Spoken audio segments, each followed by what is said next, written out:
Oke, Assalamualaikum warahmatullahi wabarakatuh. Apa kabarnya semua teman-teman? Semoga teman-teman semua dalam kondisi sehat walafiat, ya tetap semangat. Walaupun kita masih tetap dalam kuliah daring, kuliah online, ya hopefully kita bisa tatap muka ya. Nanti tinggal tunggu aja pengumuman resminya gitu ya dari kampus gitu ya teman-teman ya. Oke, untuk yang pertemuan kelima kali ini ada banyak poin yang akan dibahas itu ya mengenai bidang usaha dan juga permodalannya gitu ya. Nanti akan dibahas secara lebih detail mengenai bidang-bidang usaha itu baik itu yang kelompok konsultif, kelompok pelayanan, kelompok analitis, kemudian juga bagaimana cara kita bisa masuk ke bisnis gitu ya. Kemudian ide-ide usaha tuh apakah baik dari imitasi atau meniru gitu. Kemudian juga mau coba tambahkan juga bagaimana kalian bisa mendapatkan ide-ide itu yang berdasarkan dari sumber-sumber yang lain yang termasuk dari diri kalian sendiri. Jadi kalian bisa mengetahui apa yang menjadi keunikan diri kalian, apa yang menjadi kekuatan kalian gitu loh ya. Oke, kemudian juga bagaimana cara kita bisa menghindari produk pirates atau pembajakan gitu ya, dan juga perlindungan hukum terhadap perusahaan, kriteria-kriteria usaha seperti apa aja, kemudian bagaimana cara kita memperoleh modal, dan juga jenis-jenis modal usahanya, sumber-sumber permodalan, pengertian modal, pengertian modal asing seperti apa, sumber dana modal asing seperti apa, dan juga modal pinjaman tuh apa sih yang maksud dengan modal pinjaman itu gitu ya. Oke, ini langsung saya share screen. Here we go. Oke, pertemuan kelima, bidang usaha dan permodalan. So, kalau di layar kalian itu akan terlihat seperti ini. Sebentar, ini dia. Oke, udah muncul ya. Oke, jadi di sini kita akan sedikit membahas mengenai bagaimana sih kita bisa memilih produk yang sifatnya profitable, yang memberikan keuntungan gitu ya, yang bisa memberikan profit. Kemudian juga bagaimana sih kunci emas untuk bisa sukses. Jadi dia melakukan bisnis yang tepat pada saat yang tepat gitu. Jadi di sini ada momentumnya gitu loh. Kita bicara mengenai momentum, kita bicara mengenai produknya gitu loh. Kapan sih kalian bisa jualan es krim gitu kan ya? Kapan sih kalian bisa jualan baju hangat gitu kan ya? Ya pastinya kalau kalian jualan es krim itu kalau di musim dingin ya kurang pas gitu kan ya. Kalau kalian jualan baju hangat seperti sweater kalau di musim panas ya nggak akan pas gitu ya. Pasti akan tetap misalnya di musim dingin atau di daerah yang bersuhu yang rendah atau di dataran tinggi gitu kan ya. Jadi di sini apa artinya? Jadi di sini penentuan jenis produk. Jadi yang arti memberikan keuntungan, memberikan profitable dan juga ada waktunya, ya ada timingnya. Jadi dalam artian di saat konsumen itu membutuhkan itu ya itu sangat harus diperhatikan gitu loh. Ya kan, jangan sampai nanti kalian punya stok yang numpuk di gudang untuk baju-baju hangat, tetapi itu di saat musim panas gitu loh. Ya kan, pada saat summer kalian malah membuka, kalian misalnya tinggal di daerah subtropis ya, kayak di Eropa atau di Amerika. Kalian pada saat di saat summer itu kan musim panas, kenapa kalian misalnya kok malah importnya tuh atau kalian produksinya baju-baju yang hangat gitu kan, baju-baju tebel, itu kan nggak pas gitu loh. Gitu. Ya, jadi kan akhirnya numpuk di gudang panas kalau kalian memang mempersiapkan untuk ke musim berikutnya gitu loh. Jadi tapi itu mungkin nggak pas banget. Kenapa kalian nggak coba misalkan memanfaatkan space-nya itu misalnya untuk menggunakan untuk baju-baju yang cocok untuk di musim panas atau mungkin pada saat summer time gitu loh. Nah, kan seperti itu. Oke, sekarang kalau kita jenis-jenis usahanya. Jadi paling tidak di sini terdapat ada 5 jenis usaha yang bisa kita bangun dan kita kembangkan. Jadi kita bisa bangun, kita bisa kita rintis, kemudian juga kita develop, kita kembangin menjadi perusahaan yang lebih besar lagi gitu loh. Yang pertama adalah mengenai usaha ekstraktif. Jadi ini usaha yang di bidang pertambangan atau langsung mengambil kekayaan alam. Jadi sini sifatnya pasti yang non renewable. Tahu nggak non renewable? Jadi ya tambang alam itu ya sekalinya kamu keruk kita ambil ya udah tidak bisa diperbaharui lagi, misalkan seperti kayak tambang batu bara. Misalnya hari ini saya ngambil misalnya berapa, misalnya saya keruk misalnya 1.000 ton batu bara, ya berarti di daerah yang situ-situ misalkan kalau dia ada, let's say katakanlah ada cadangan batu bara mungkin sekitar 100.000 ton gitu ya. Kemudian hari ini saya ambil 1.000 ton, berarti kan cadangannya berkurang 1.000 ton gitu kan. Besoknya diambil 1.000 ton lagi, berarti dari 100.000 ton berkurang 2.000 ton selama 2 hari terakhir ini gitu kan ya. Itu. Ini kan berbeda misalkan dengan sumber daya alam yang sifatnya renewable yang dapat diperbaharui. Contohnya apa? Seperti kelapa sawit. Kelapa sawit buahnya dipetik, udah kita tanam lagi, gitu kan, kita tunggu lagi sampai dia tumbuh lagi, gitu kan ya. Nah seperti itu. Ini ada banyak di usaha yang kedua. Di usaha yang kedua ini adalah usaha bidang agraris yang mencakup usaha pengelolaan kebun, perdagangan, hasil pertanian, perkebunan, dan juga peternakan gitu ya. Pertanian, jadi misalnya tadi kalau misalnya lagi kita nanam padi, nanam beras, ya kan, itu kan misalnya dalam setahun kita bisa panen 3 kali, kan 4 kali gitu. Kemudian juga perkebunan, misalnya kebun kelapa sawit, kebun kopi, gitu kan, misalnya kebun apa lagi, misalnya kebun cengkeh, itu kan semuanya sifatnya renewable gitu, yang dapat diperbaharui. Kemudian juga peternakan, misalnya ternak apa, ternak sapi, ternak apa, misalnya ternak ayam, gitu kan. Nah itu kan juga sama, jadi sumber daya alam yang sifatnya renewable, dapat diperbaharui gitu loh. Kemudian juga industri yang dapat dirinci dalam beragam jenis komoditi yang itu sifatnya itu dihasilkan dari besar kecilnya usaha yang diproduksi gitu kan. Kemudian juga usaha perdagangan itu ya menurut besar kecilnya ya usaha besar kecilnya usaha dan juga beragam komoditi yang diperdagangkan, apa sih produk yang diperdagangkan gitu kan ya. Jadi benar-benar komoditi. Jadi ya misalkan kayak misalnya saya ngambil kopi dari petani, kemudian saya ambil gitu kan, saya ambil sekian ton, kemudian saya distribute ke beberapa kafe. Berarti saya sebagai pedagang kopi atau distributor kopi yang ini sifatnya adalah komoditas gitu loh. Gitu kan. Kemudian juga ada jasa itu menyangkut ya bagi service, memberikan pelayanan kepada konsumen gitu kan ya. Ya jadi ya saya jual produk ya dibanding dengan jasanya gitu. Soalnya ya seperti kayak apa jualan handphone, jualan smartphone, jualan produk-produk IT yang nggak hanya sekedar jualan hardware tapi juga saya jualan dengan servisnya gitu. Oke, next. So kita lihat juga sini beberapa bidang usaha yang sifatnya untuk kelompok konsultif. Jadi, nah di sini untuk kalangan yang sifatnya extrovert dominan, jadi bidang usaha yang lebih sesuai adalah bidang-bidang yang memungkinkan mereka berada pada posisi sebagai pemegang kendali. Jadi jenis usaha yang cocok ini ya, jadi jenis jasa konsultasi gitu kan ya.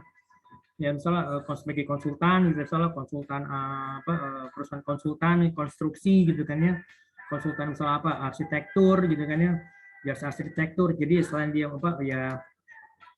dia misalnya memberikan jasa misalnya untuk menggambarnya sampai kepada pembangunan gitu kan ya, ya di mana ya which is kalau misalnya jasa konsultasi ya arsiteknya ya pasti kan ya beberapa arsitek mungkin mereka berkumpul, mereka menjadikan perusahaan kita perusahaan interior design, kemudian juga termasuk juga misalnya implementasi di lapangannya, itu merupakan misalnya jasa seperti itu, jasa konsultasi. Kemudian juga misalnya kayak kursus atau lembaga lembaga training gitu kan yang memberikan training misalnya untuk training misalnya leadership, training kepemimpinan, misalnya training lain, misalnya training untuk IT atau mungkin training untuk coding untuk anak-anak ya seperti itu gitu. Lalu yang ketiga pusat kebugaran dan juga pelatihan olahraga. Jadi misalnya seperti fitness center gitu kan ya. atau mungkin juga misalnya apa ya seperti apa pelatihan-pelatihan misalnya seperti badminton atau bulu tangkis atau mungkin bola basket gitu kan. Ada beberapa tempat-tempat pelatihan gitu kan yang baik yang ya punya level-level yang mungkin yang profesional ya kan ataupun juga levelnya masih yang apa level junior gitu kan. Kemudian juga untuk bidang bidang perdagangan, jadi ini trading gitu kan, misalnya trading apa nih, trading kelapa sawit gitu kan ya, atau trading batu bara, misalnya dia kirim batu bara misalnya ke Cina atau mungkin dikirim ke Taiwan gitu kan, atau mungkin dikirim ke negara lain yang membutuhkan gitu. Nah, atau seperti itu. Jadi nah, ada itu perdagangan, baik itu perdagangan misalnya ya perdagangan dalam negeri maupun juga perdagangan luar negeri gitu kan ya. Nah, ini untuk bidang usaha konsultif gitu loh. Kemudian untuk kelompok bidang usaha kelompok pelayanan.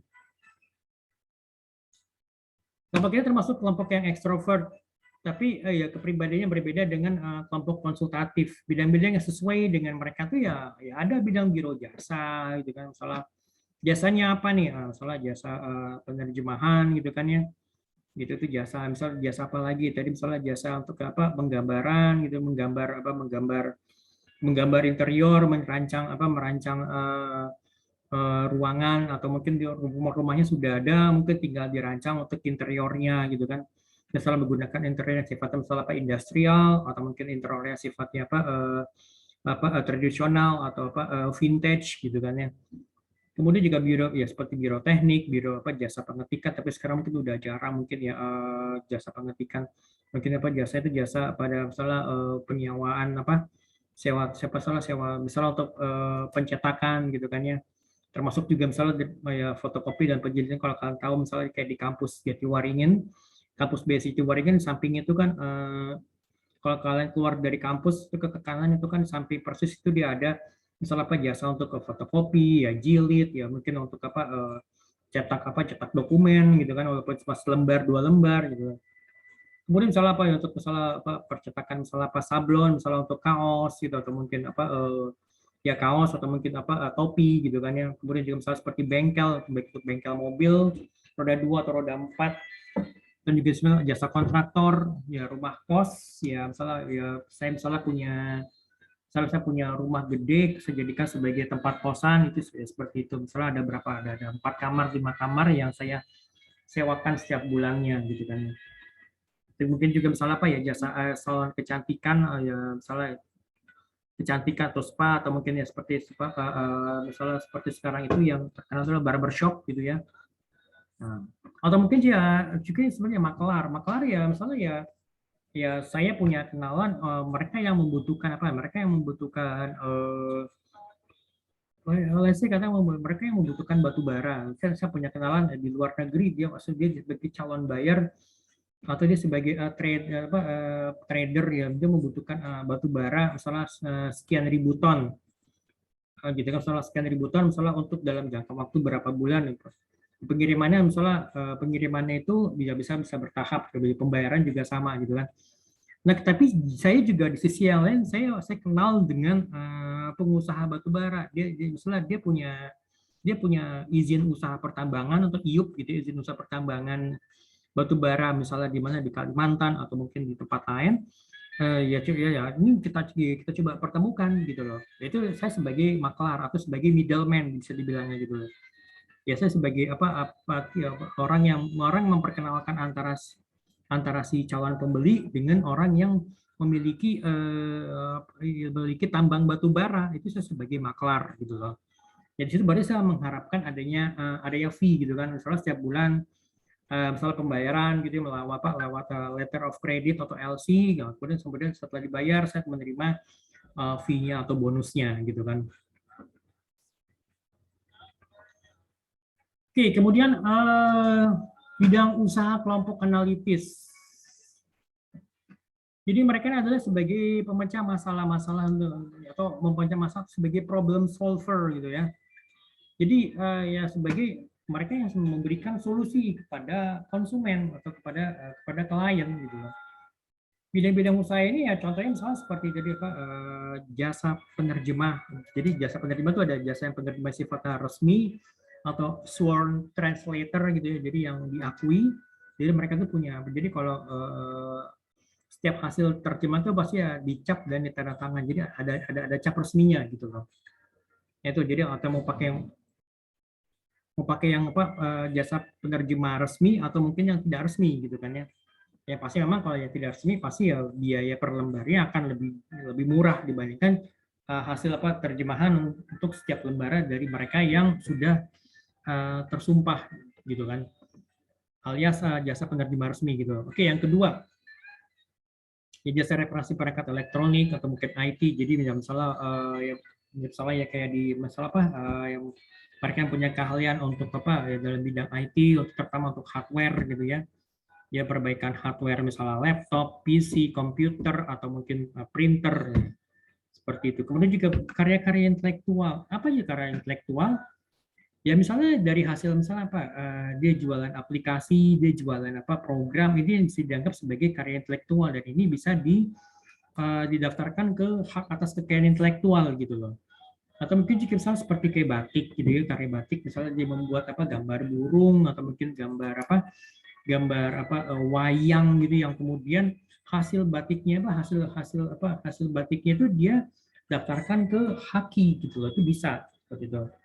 Dan mungkin juga salah seperti perancang busana yang punya merek apa yang sudah punya merek tertentu, misalnya seperti Itang Yunas gitu kan, atau mungkin juga beberapa yang misalnya butik-butik terkenal misalnya seperti apa Gaya Sukasa, dia juga kan pastinya ya mereknya itu dilindungi oleh undang-undang, jadi nggak sembarang orang bisa menggunakan brand Itang Yunas gitu loh.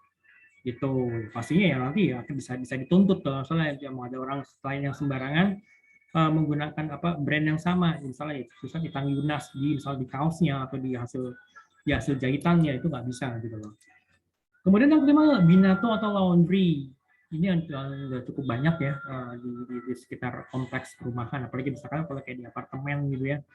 Ya Binato laundry misalnya ya udah jasa cuci, pokoknya misalnya per bulan sekian, per bulan misalnya cuci plus setrika misalnya listrik katakanlah 400.000 atau mungkin kali misalnya 400 sampai 600.000 nanti bisa. Jadi ya pokoknya setiap bulan ya setiap minggu bisa kita bawa berapa kali, kalau nanti dihitung oh ini misalnya sampai akhir nanti di akhir bulan baru misalnya kita bayar 400.000 atau 600.000, atau mungkin di awalnya kita bayar dulu misalnya oke ya ini saya bayar untuk sebulan ke depan misalnya 500.000, saya maunya yang dicuci adalah ya misalnya ya mulai misalnya dari pakaian gitu kan, pakaian kerja ya, pakaian dalam, kemudian misalnya apa anduk atau dan yang lain-lainnya gitu kan. Kemudian juga misalnya jasa jahit, ya ini ada hubungan erat misalnya dengan si perancang busana, misalnya yang perancang busana dia yang mendesain bajunya gitu ya, dia mendesain polanya, kemudian yang menjahit adalah si penjahitnya ini gitu loh. Jadi ini bisa saling saling membutuhkan gitu kan ya, gitu. Oke. Sebentar.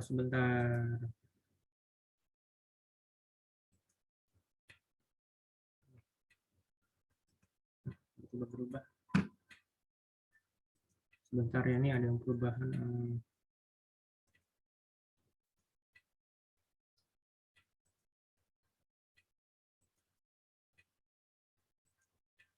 Oke, next. Sorry, ini ada berubah. Oke, kita lanjut ya.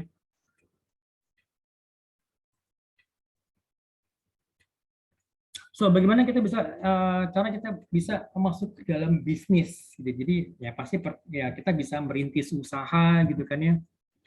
Merintis usaha ini ya kita benar-benar mulai usaha dari nol. Ini ya risikonya besar gitu kan ya.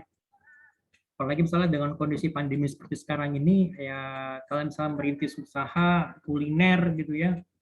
Di awal misalnya seperti ini pengalaman dari salah satu kenalan saya nggak perlu sebutin siapa, dia mulai merintis usaha kuliner itu bersama teman-teman itu lah untuk misalnya untuk soto, dia jual beli soto gitu ya kuliner makanan soto, nasi soto ayam gitu ya, nah, soto babat, soto ayam, soto mie, soto daging gitu kan ya.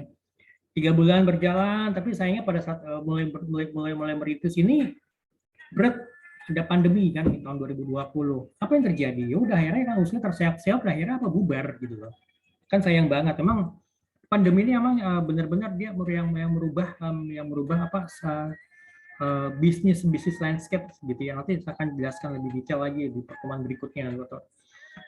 pandemi ini yang memang apa namanya, yang merubah segalanya, merubah gaya hidup kita, merubah yang mempengaruhi daya beli masyarakat, yang juga pasti yang mempengaruhi apa, yang pasti mempercepat perkembangan teknologi. Ya mau nggak mau ya kita harus misalnya apa, menggunakan teknologi supaya tetap kita bisa beraktivitas di rumah. Makanya ada kenal namanya apa, WFH, working from home, atau mungkin SFH, school from home, atau mungkin kalian teman-teman yang apa, kuliah kuliah daring gitu ya. Nah itu jadi itu karena apa? Karena ya pandemi gitu loh, ya kan. Lalu yang kedua, membeli perusahaan baru. Nah ini yang sebenarnya asik nih gitu. Maksudnya ada asik, jadi ada hal-hal kritis yang dimana kita yang menganalisa perusahaan akan dibeli. Jadi alasan pemilik menjual perusahaan, kenapa nih perusahaan ini dijual gitu kan? Kenapa nih hotelnya dijual? Misalkan ada hotel gitu, hotel di daerah apa, di daerah di daerah pinggiran kota, mungkin di daerah Bandung, hotelnya dijual gitu loh. Hotelnya bagus. Kenapa? Sayang banget. Saya pernah kejadian gitu.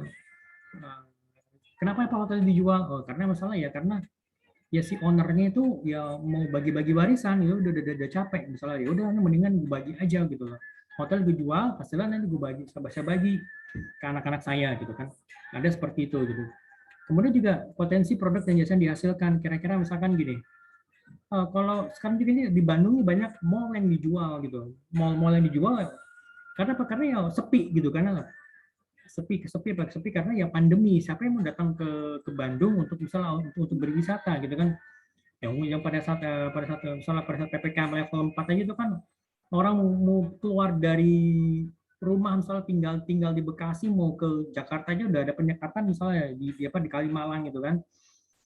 Ya pendekatan misalnya hanya boleh orang yang kerja di bidang sektor apa, sektor yang kritis dan sektor krusial yang bisa tetap apa, lewat gitu kan ya. Sayang banget ya. Dan gimana orang mau berkunjung ke Bandung untuk berlibur ya, untuk apa ya, untuk berwisata kalau ya kondisi seperti saat ini pandemi. Jadi akhirnya banyak sekarang mall yang dijual di Bandung gitu loh. Dan sini kita juga harus melihat kira-kira potensi potensi produknya tuh. Kayak mall kan apa sih yang ditawarkan? Berarti kan di jasanya, jasa ya, orang datang ke mall gitu ya untuk misalnya untuk berbelanja ya, untuk berliburan ya, untuk cuci mata ya, untuk nongkrong, meeting, nah seperti itu kan. Ya produk dan jasa yang ditawarkan seperti itu gitu kan. Kemudian lagi dilihat juga aspek legal yang dimiliki. Ini kira-kira izinnya bagaimana gitu kan? Izin apa? Izin dan perizinannya. Ini izin siupnya bagaimana gitu. Kemudian juga bagaimana untuk pajak-pajaknya gitu kan? Walaupun soal ada pajak yang ditunggak, pajak apa ya? Jadi kita harus coba cek di situ gitu kan. Itu juga kondisi perusahaan yang akan dijual. Kira-kira kondisinya bagaimana nih? Kalau kondisinya bagus, kalau kondisi keuangan perusahaan ini bagus gitu ya, raportnya biru, misalnya bisa mencetak profit, pasti harganya ya dijual dengan harga yang cukup tinggi kan gitu, yang profitable kok gitu kan.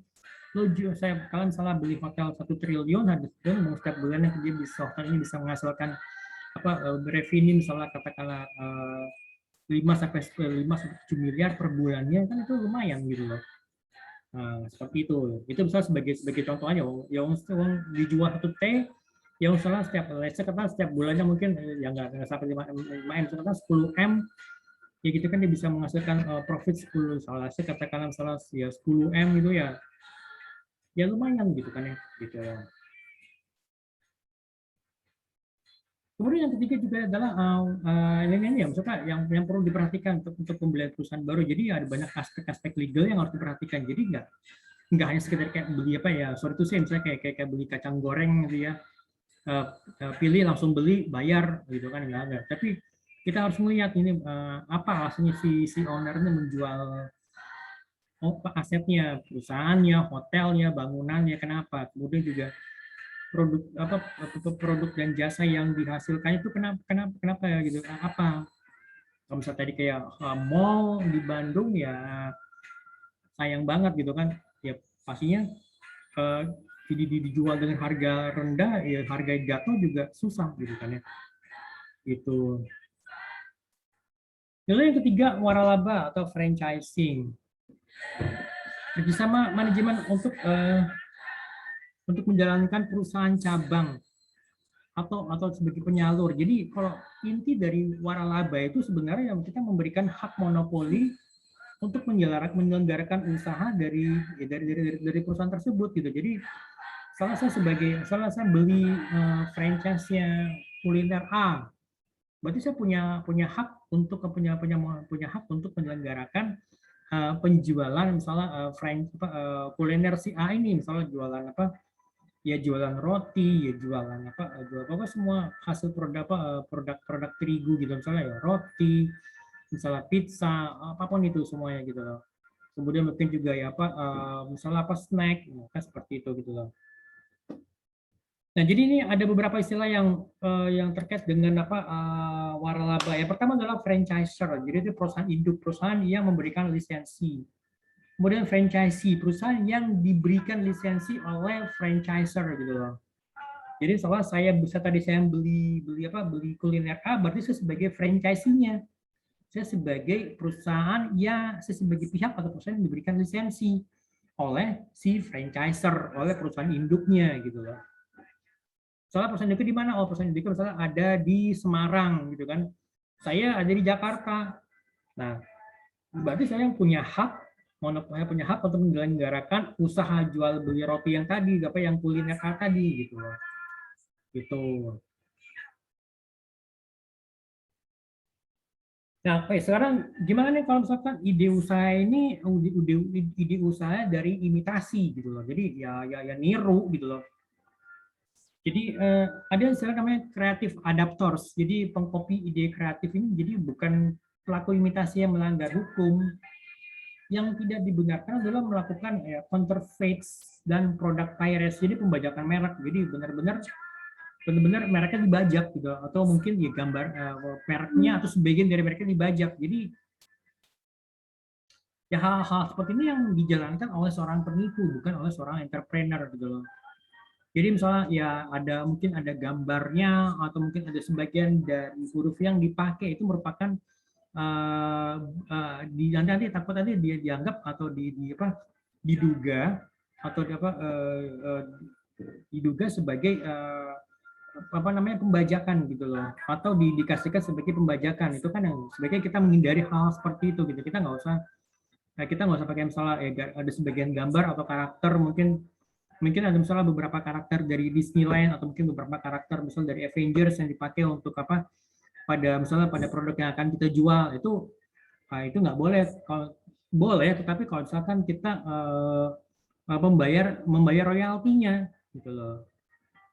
Tapi kalau misalkan kita nggak bayar royalti, nanti kita bisa dituduh atau bisa dianggap sebagai pembajakan atau misalnya ya pembajakan atau mungkin pelanggaran hak atas kekayaan intelektual gitu loh.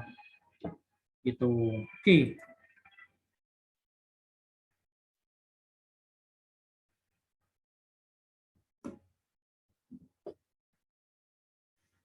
Oke, cara menghindari counterfeits dan product pirates. Ya kita bisa mengamati perilaku usaha yang sudah ada. Ya kan, kita bisa melihat nih perilaku yang sudah itu seperti apa, gitu kan. Kemudian kita mencoba mencari kelemahannya dan supaya kita bisa perbaiki gitu loh. Tapi ya kita harus menggunakan brand kita sendiri gitu kan. Soalnya ada yang namanya istilahnya ATM. Amati, kemudian kita amati, terus kita amati, kita kemudian kita ATM lupa saya kita amati, kita titeni, misalnya kita amati ya kita analisa, kita titeni, kemudian kita memperbaiki gitu loh. Gitu. Jadi ya maksudnya yang nggak hanya sekedar ngeliat terus kita copy paste enggak, tapi kita amati, kita tambahkan, amati, tambahkan, kemudian kita juga memperbaiki gitu loh. Dan pastinya kita menggunakan brand kita sendiri gitu loh. Ya kan misalkan kita menggunakan karakter, kita bikin karakter kita sendiri aja, kita bikin ya karakter yang unik, kita yang lucu ya sesuai dengan target market kita kemana. Kalau misalkan target kita ke anak-anak ya biasanya kita membuat karakter-karakter yang lucu gitu, mungkin karakter-karakter binatang-binatang yang apa sih yang disukai anak-anak, misalnya kayak kucing kah, atau mungkin seperti bebek, atau mungkin seperti misalnya apa yang lainnya seperti burung. Nanti kita bikin karakter-karakter seperti itu. Nah, jadi misalkan kalau kita jual ini produk ini misalnya kepada remaja, kira-kira karakter siapa sih yang disukai gitu loh. Ya kan kira-kira kalau misalkan mereka bintang siapa sih yang mereka suka, ya mungkin ya kita anggap kita buat seolah-olah kita sebagai bintangnya, kita membuat bintangnya sendiri yang mungkin ya sesuai dengan target market kita gitu loh. Nah, jadi ya kita tuh harus apa namanya, sebentar, kita tuh harus,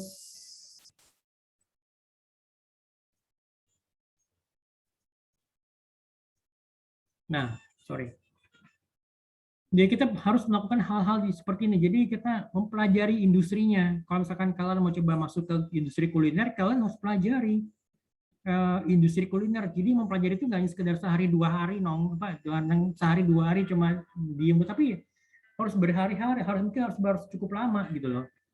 Kalau misalkan industri kuliner ini apa sih yang menjadi keunggulannya gitu loh. Ya kan kuliner secara umum gitu. Misalnya kalau kuliner seperti mungkin kalau secara spesifik kuliner, misalkan kalau kalian coba misalnya masuk ke kuliner misalnya apa kopi gitu ya, harus melihat kira-kira kedai industri kopi itu seperti apa. Kemudian kedai kopi yang ada tuh yang cukup apa, yang cukup laku tuh seperti apa sih kedai kopinya gitu loh.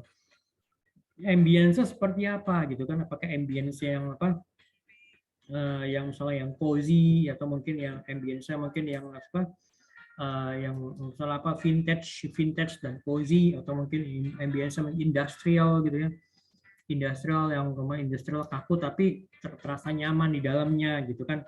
Jadi as if seolah-olah yang mungkin kalian misalnya berada di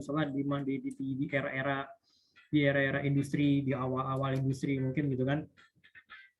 Nah, seperti jadi kita mesti lihat industrinya apa, kemudian kopinya ini ngambilnya misalnya kalau biasanya mereka ngambil dari mana ini kopinya gitu loh. Kalau misalkan mereka bisa dapetin sumber yang murah gitu kan, mungkin kalian punya sumber apa, mungkin kalian punya sumber yang murah, tetapi kok kayaknya nggak cukup murah kalau misalnya dibanding dengan apa ongkos kirim, kok jadinya lebih mahal. Ini ada apa nih? Kira-kira mereka ngambil dari mana gitu kan? Itu yang mesti kita pelajari, misalnya ya mulai dari apa, biji kopinya, pemilihan biji kopinya, bagaimana kalian bisa berinteraksi dengan petaninya. Gue punya kenalan petani nggak, atau mungkin saya punya kenalan dengan apa keluarganya nggak gitu ya, sehingga saya bisa kerjasama dengan mereka, dan pengiriman atau supply biji kopinya itu bisa lancar gitu loh, kan gitu kan. Nah, jadi kan mesti pelajari juga ya Pak, pelajari dulu industrinya seperti apa sebelum kalian melangkah lebih jauh gitu loh. Kan pelajari dulu industrinya, kalian survei dulu gitu loh. Ya kan kalau perlu kalian misalnya pergi ke beberapa tempat untuk mencari tahu siapa sih petani-petani kopinya gitu kan, atau petani kopi siapa sih yang mungkin yang kalian bisa ambil langsung lah gitu kan sumbernya, ngambil langsung dari sumbernya gitu loh. Gitu. Nah kan seperti jadi ya kita juga perlu, yang kedua kita juga perlu mengkaji input dan output daripada industrinya. Misalnya input tuh ya inputnya apa nih, yang menjadi input bagi industri kopi itu apa? Misalnya ya seperti apa? Misalnya seperti biji kopi, kemudian apalagi nih misalnya beberapa supplier atau produk-produk kopi misalnya supplier untuk misalnya apa peralatan untuk penggilingan kopi atau peralatan untuk roasting kopi. Nah seperti itu gitu, jadi yang harus kita harus tahu gitu loh. Kemudian outputnya apa dari industri ini, outputnya dari industri kopi ini apa gitu loh. Ya kan kopi yang sudah digiling ya kan mungkin yang kalian jual kepada konsumen yang memang penggila kopi, atau kalian misalnya menjual kopi dalam bentuk apa dalam bentuk cup gitu ya, yang kalian jual dalam harga tertentu yang sesuai dengan keinginan konsumen atau selera konsumen, atau kalian sajikan di tempat atau dine in gitu kan. Lalu yang ketiganya menganalisa tren populasi dan juga data demografi. Nah ini yang cukup menarik. Menarik kenapa? Karena populasi kita di Indonesia itu ada 270 juta lebih ya penduduk di Indonesia. Nah ini kalian mau nargetin yang mana nih? Yang dari 270 juta nih? Yang ada di kota-kota besar saja, atau yang mau di mana nih apa namanya siapa yang akan menjadi konsumen kalian? Yang laki, perempuan, atau yang mana? Laki-laki itu seperti apa? Laki-laki yang pekerja, usia berapa, gitu kan? Nah, itu sebenarnya harus detail. Nah, ini makanya ada data demografi, ya kan? Ya, misalnya demografi, misalnya nih usianya, kalau misalnya usia usia usia berapa sih, gitu? Laki-laki usia berapa sebagai pekerja kah? Nah, itu seperti itu. Nah, itu kita mesti lihat bagaimana populasi, ya, bagaimana tren, ya, tren populasi di kota-kota besar, gitu kan, ada juga demografinya seperti apa, siapa sih yang tinggal di kota-kota besar seperti di Jakarta dan sekitarnya, di Surabaya, Malang, gitu kan ya. Kemudian juga misalnya di mana lagi di Bandung, Bandung dan sekitarnya, kemudian di mana lagi misalnya di kayak di Jogja, di Solo, kemudian di Makassar, Makassar, kemudian di mana lagi di Palu, Manado, gitu kan, kemudian di Kalimantan, paling di Kalimantan misalnya yang di mana di Kalimantan Selatan, di Banjarmasin atau di Balikpapan. Nah, itu kan kita perlu tahu nih seperti apa sih demografinya. Kalau memang kita mau benar-benar fokus untuk mengembangkan usaha kita, misalnya untuk melebarkan atau mengekspansi usaha kita keluar dari wilayah Jakarta misalnya. Lalu yang keempat, mengkaji tren ekonominya. Ini apalagi dengan kondisi pandemi seperti sekarang, kira-kira bagaimana sih trennya? Ya kan, jangan sampai nanti kita udah invest besar, ya kan, invest besar, tapi sayangnya karena masalah pandemi gitu ya memang saya amit-amit ya, tapi jangan sampai misalnya terjadi misalnya the next wave-nya untuk para korban, jadi akhirnya ya usahanya ya redup lagi, atau misalnya ya kita PPKM-nya level dinaikin lagi gitu ya. Jangan sampai, tapi paling kita harus melihat tren ekonomi seperti apa nih gitu kan untuk kedepannya, misalnya sampai dengan di tahun 2000 sampai dengan akhir tahun dan juga tahun 2022 gitu kan, yang kita harus bisa membaca trennya gitu loh. Lalu yang kelima ini mengenai analisa terhadap perubahan-perubahan sosial, ya kan, apa nih perubahan sosial apa nih yang ada di masyarakat gitu loh kan, bagaimana apakah misalnya bagaimana mereka bisa menyikapi daya beli yang misalnya penghasilan mereka yang turun gitu ya karena pandemi gitu kan, ya misalnya mungkin ya, let's say katakan misalnya mereka biasanya terima gaji full, mungkin sekarang mereka hanya terima misalnya gaji hanya setengahnya atau 50%, bahkan ke 50% bonus nggak dibayar gitu, bonusnya juga dipotong habis. Nah, itu kan berarti ada perubahan gitu kan, ada perubahan banyak banyak pemasukan yang mereka terima gitu loh. Pasti ini akan berpengaruh kepada pertama berpengaruh kepada ya daya beli masyarakat, dan juga pasti berpengaruh kepada lingkungan sosial gitu loh. Gitu. Dan yang keenam, bagaimana kita bisa mengkaji pengaruh aturan-aturan baru. Dia mesti diperhatikan juga mengenai aturan-aturan baru, aturan-aturan yang diterapkan oleh pemerintah, baik pemerintah pusat maupun juga pemerintah daerah gitu ya. Ya misalkan kalau seperti kayak sekarang nih di PPKM ini ya pasti ya ada level, misal PPKM level 2 mungkin ada aturannya, misalnya restoran boleh dine in tapi kapasitasnya dibatasin gitu kan. Restoran boleh dine in tetapi misalnya jamnya tuh dibatasin, misalnya ya kalau pagi mungkin dari jam 10 sampai dengan jam 9 aja, jam 9 udah tutup gitu kan. Itu yang sebenarnya yang perlu disikapi oleh si pengusaha, bagaimana bisa pengusaha ini bisa beradaptasi dengan aturan-aturan yang baru gitu loh. Gitu. Oke, sekarang kita bicara mengenai perlindungan hukum terhadap perusahaan. Jadi yang pertama adalah paten. Paten jadi ini suatu pengakuan dari lembaga yang berwenang atas penemuan produk yang diberi kewenangan untuk membuat, menggunakan, dan menjual selama paten tersebut masih dalam jaminan. Jadi alat yang diciptakan ini harus benar-benar baru dan diberikan kepada penemu yang sebenarnya. Jadi ini alat ciptaan ini, alat temuan ini ya tidak boleh diduplikasi atau dijual oleh siapapun tanpa adanya izin atau lisensi dari si penemunya. Misalkan saya menemukan alat penghemat bensin yang cukup salah menggunakan air dan udara. Jadi misalnya dengan persentage udara yang dipadatkan dan juga misalnya dengan air di sekian volumenya, maka saya bisa menghemat misalnya bensin sampai dengan misalnya 40% dari yang biasanya dikonsumsi. Nah, tuh. Dan juga pastinya ramah lingkungan. Nah, itu berarti saya sebagai pencipta alatnya, saya menemukan alatnya, ya saya akan mendaftarkan alat saya ini di saya akan mendaftarkan alat, akan saya patenkan alat yang saya ciptakan ini gitu loh.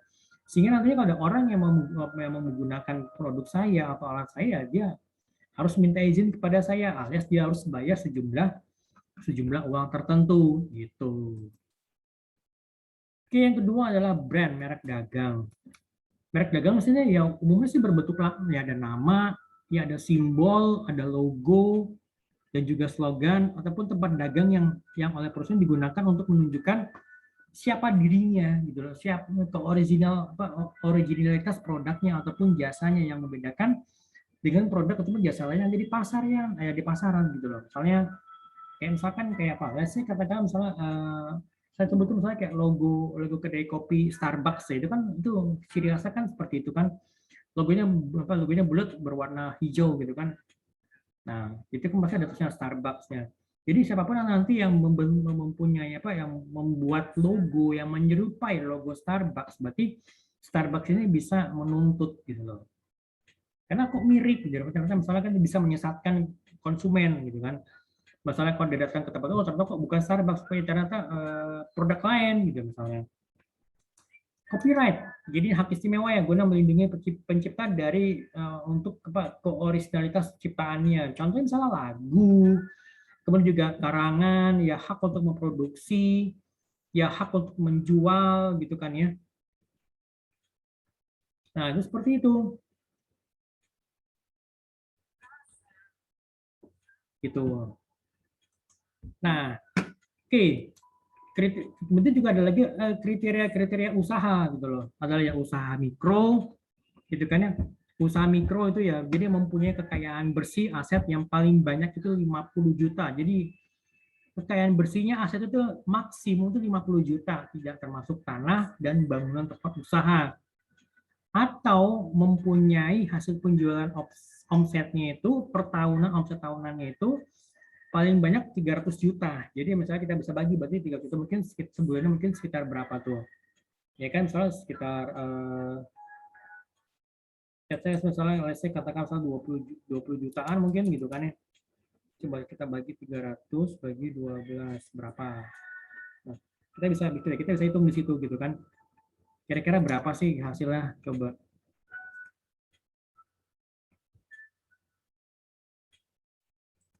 Coba kita hitung dulu ya, 300 bagi 12. Jadi kalau sorry saya nggak bawa kalkulator.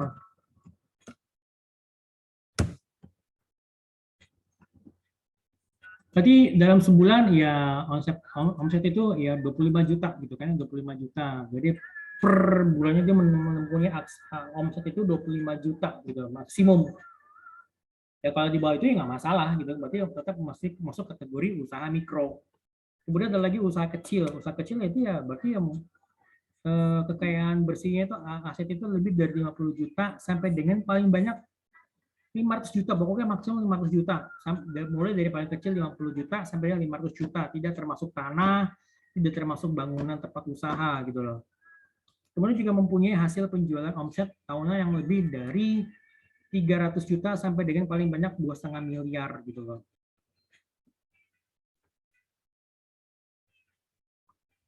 Oke, nah seperti itu. Nah, kemudian yang ketiga, usaha menengah. Usaha menengah itu mempunyai kekayaan bersih aset itu lebih dari 500 juta sampai dengan paling banyak 10 miliar. Tidak termasuk tanah, tidak termasuk tempat bangunan usaha gitu loh. Dan ini hasil jualannya, omsetnya itu kalau dihitung tuh per tahunnya itu range dari angka 2,5 M sampai dengan paling banyak itu 50 miliar gitu kan ya. Berarti mungkin sekitar kalau sebulannya mungkin sekitar namanya betul kita bagi 12 berarti SC, sebentar.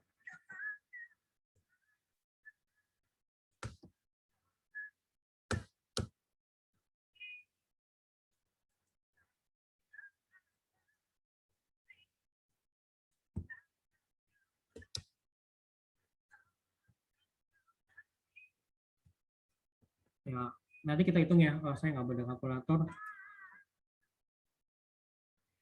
Seperti itu. Nah, oke.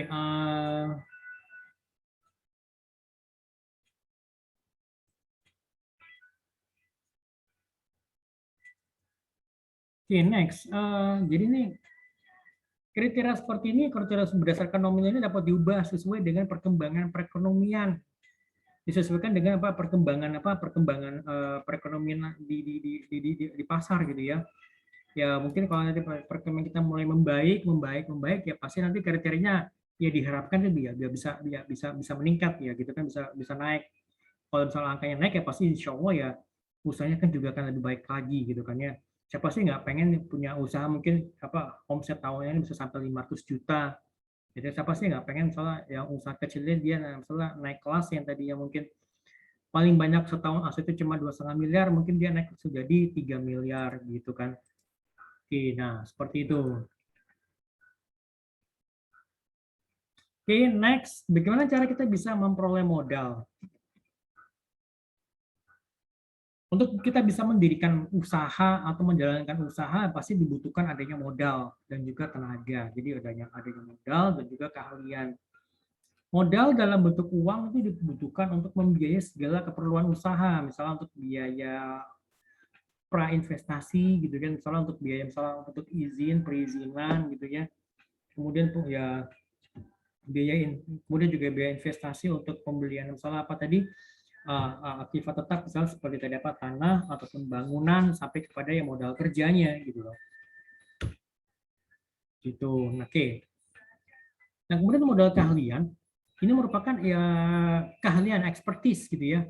Atau ya kemampuan seseorang untuk bisa mengelola dan menjalankan usaha gitu loh. Kalau tadi misalnya balik lagi kepada kuliner tadi yang kopi, keahliannya apa nih? Keahlian misalnya dia ya pastinya adalah leadership-nya gitu kan, kepemimpinannya gitu kan ya.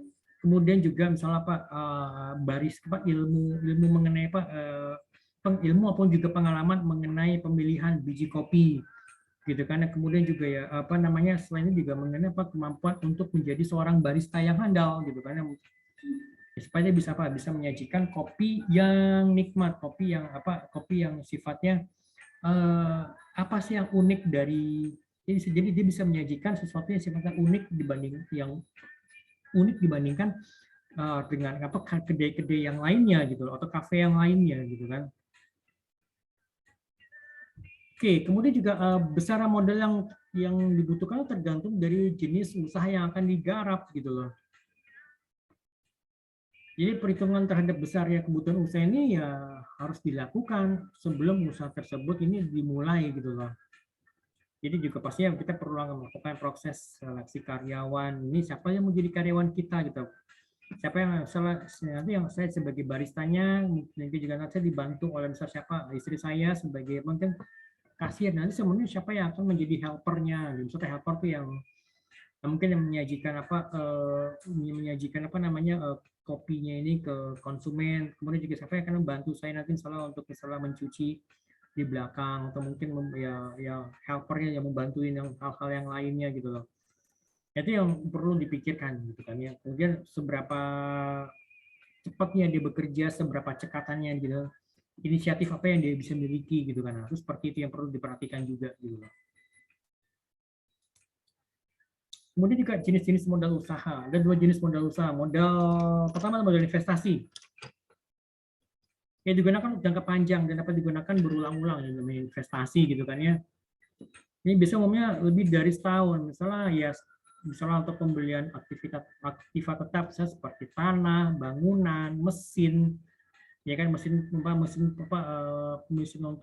menggiling kopi, mesin untuk merosting kopinya, kemudian peralatannya misalnya seperti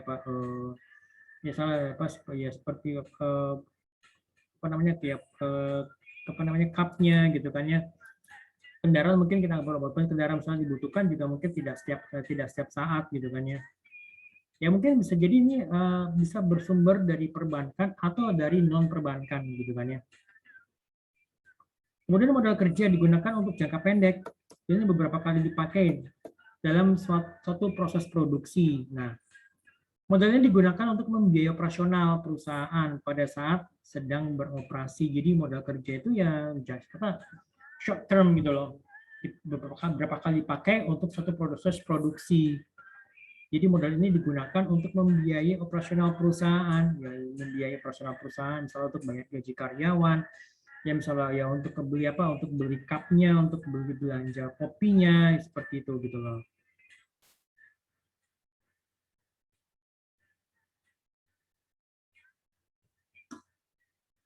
Gitu. Oke, next, sumber-sumber modal.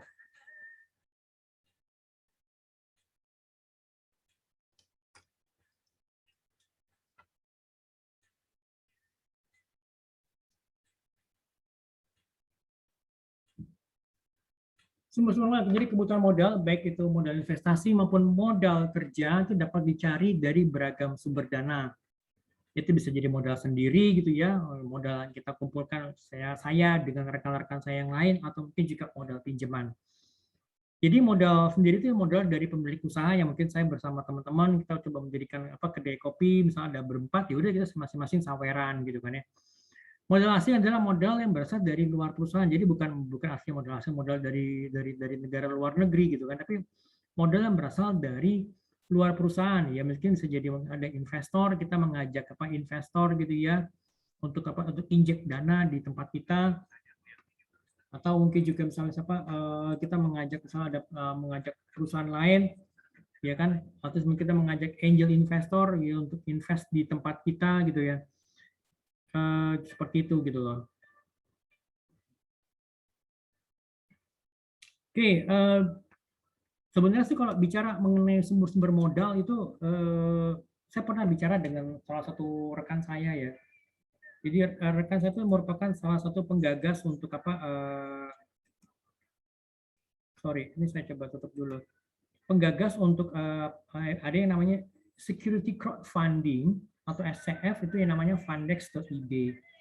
Jadi ini mirip-mirip seperti kayak equity apa seperti apa kayak crowdfunding, tapi dia lebih sifatnya lebih luas. Jadi nggak hanya sekedar untuk apa untuk proyek satu kebutuhan, misalkan saya butuh dana untuk mengembangkan usahanya, tetapi juga bisa juga untuk misalnya untuk sifatnya project gitu loh. Nah, dia bilang gini sama saya, oh Pak Erwin tolong dong ini apa dibantu juga, misalnya dibantu kalau ada yang membutuhkan apa SCF yang dia sebagai salah satu penggagasnya, dia minta supaya dia dihubungin gitu loh. Jadi welcome aja gitu kan. Bahkan kalau perlu, gitu kalau misalnya ada yang masuk, ini tolong saya diberitahu, jadi nanti saya bisa push.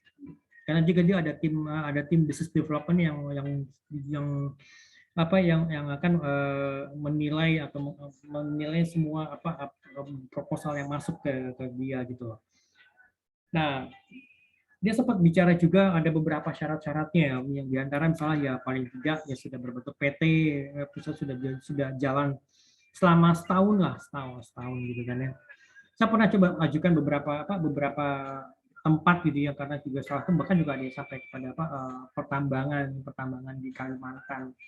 Saya nggak perlu sebutin di mana dan saya nggak perlu sebutin apa tambangan, tapi sayangnya emang ini bukan perusahaan tambang, tapi dia perusahaan apa yang sebagai perusahaan holding atau perusahaan pengangkut gitu, yang mengangkut hasil tambang dari dari tempat pertambangannya ke penampungannya gitu loh. Ya, jadi dia butuh modal. Cuma sayangnya ya ini ya perusahaan ini nggak bisa didanai ya, karena apa ya, karena sayangnya itu berbentuk apa belum jalan setahun gitu, jadi nggak masuk kriteria untuk bisa didanai gitu loh. Ini sudah saya coba ajukan kedua investor itu ya, jawabannya kurang lebih saya sama gitu loh. Kalau investor satu dia bilang waduh ini maksudnya konsumen cuma hanya satu company aja gitu loh, ya kan ya pasti investor berpikir duit itu dari mana gitu kan, duit itu dari mana aja nih, siapa yang jadi konsumen loh, konsumen cuma satu doang. Beda kalau misalkan konsumen ada tiga, palingnya ya dua atau tiga lah yang jadi kan aman. Misalnya kan kalau satu putus kontrak masih ada dua, jadi sumber penghasilan masih ada gitu kan. Nah bayangkan kalau misalnya investor ini injek dana di situ, tapi si perusahaan ini masih hanya memiliki satu klien aja ya, sayang banget kan kalau tiba-tiba satu ini udah putus kontrak ya udah wassalam gitu loh. Duitnya si investor nggak akan balik gitu kan.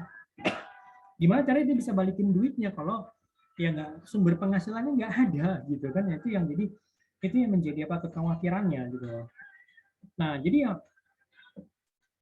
kalau misalkan, kalau ya bagi teman-teman yang mungkin yang punya usaha ya sudah mau apa, yang sudah jalan mungkin berapa setahun lah, ya udah jalan setahun dan sudah berbentuk PT, ya sudah punya bentuk apa, PT-nya, ya dicoba aja mungkin bisa kita bantu gitu kan, sama nanti ya dapat pendanaan, ya kalian bisa mengembangkan usaha kalian gitu loh. Gitu. Oke, next. Nah, tadi sekedar intermezzo aja ya. Nah, untuk bisa memperoleh modal usaha ya pasti perlu ya ada informasi mengenai company goals-nya, tujuan perusahaan, masa pengembalian modalnya, biaya yang dikeluarkannya, kemudian juga pasti ada estimasi keuntungan. Pasti di sini kan ada apa namanya? Bahkan juga ada perhitungan BEP-nya. Mungkin kalau perusahaan ini belum profit gitu ya, belum bisa mencapai profit, dia pasti dia kan menjelaskan kapan perusahaan gua akan BEP gitu loh. Ya kan, misalkan katakanlah, oke nih saya punya investor, dia akan injek misalnya apa, dia akan injek menambahkan modal 1M ke usaha kalian. Bagaimana cara apa namanya, mengembalikan dananya yang 1M ini? Oke, 1M misalnya dibagi selama 10 tahun gitu ya. 10 tahun berarti katakanlah misalnya setiap tahunnya itu, tadi kan apa, 1M, berarti kan kalau misalnya 1 miliar dibagi aja misalnya dalam setahun itu berapa, jadi sehingga dalam misalnya dalam 10 tahun itu akan kembali pokoknya. Jadi si investor itu pengennya jadi pokok yang tadi yang 1 miliar itu pokoknya kembali ke dia, berikut dengan keuntungannya gitu loh. Makanya ada yang namanya profit sharing. Profit sharing misalnya berapa, antara misalnya komposisinya 60-40. Jadi misalnya 60 ini apa? 60 itu berarti buat si investor, 40 itu buat si pemilik perusahaannya. Fair nggak? Fair. Sangat fair gitu kan ya. Ya kan kita hitungnya dari profit sharing. Kalau misalnya Pak, profitnya karena pandemi ini ya profitnya dalam sebulan ya hanya 100 juta, ya udah berarti 100 juta ini kita bagi. Berarti kan 100 juta berarti ya 60 juta ini buat apa? Buat si investor, 40 jutanya ini ya buat apa? Ya buat si pengusahanya gitu. Nah, saya seperti itu gitu cara perhitungannya. Jadi ya ini akan berlangsung selama 10 tahun. Let's say katakanlah mungkin di tahun ke-6 ternyata misalnya perusahaannya ini sudah BP, sudah break even point. Ya berarti misalnya ya sesuai dengan apa ya, sesuai dengan perjanjian pada saat sudah BP ya komposisinya diganti. Misalnya apa? Berarti si investor tadi yang tadi cuma didapat 60%, sekarang dia akan mendapatkan 40%. 40% dari profit, dan yang 60% ini adalah menjadi haknya si pemilik perusahaan atau si owner gitu loh. Dan ada seperti itu, atau mungkin juga ada yang masuk injek dia sebagai pemegang saham. Jadi ya berarti sini kan berarti dia masuk sebagai pemegang saham, ya dia nggak akan minta balik, serta dia tuh nggak akan minta modal dibalikin karena dia udah memegang saham, dia sudah masuk ke perusahaan sebagai pemegang saham gitu loh. Jadi ada sebagian dari sahamnya yang diambil sama dia gitu loh.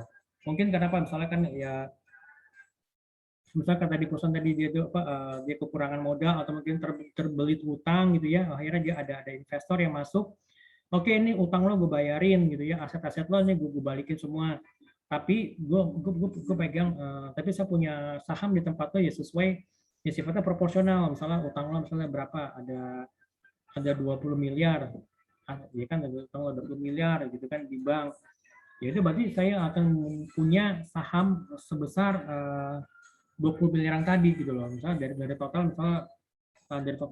sahamnya dari 50 M gitu ya. Nah itu bisa seperti itu gitu loh. Oke, next. Pengertian dari modal itu sendiri apa sih? Modal merupakan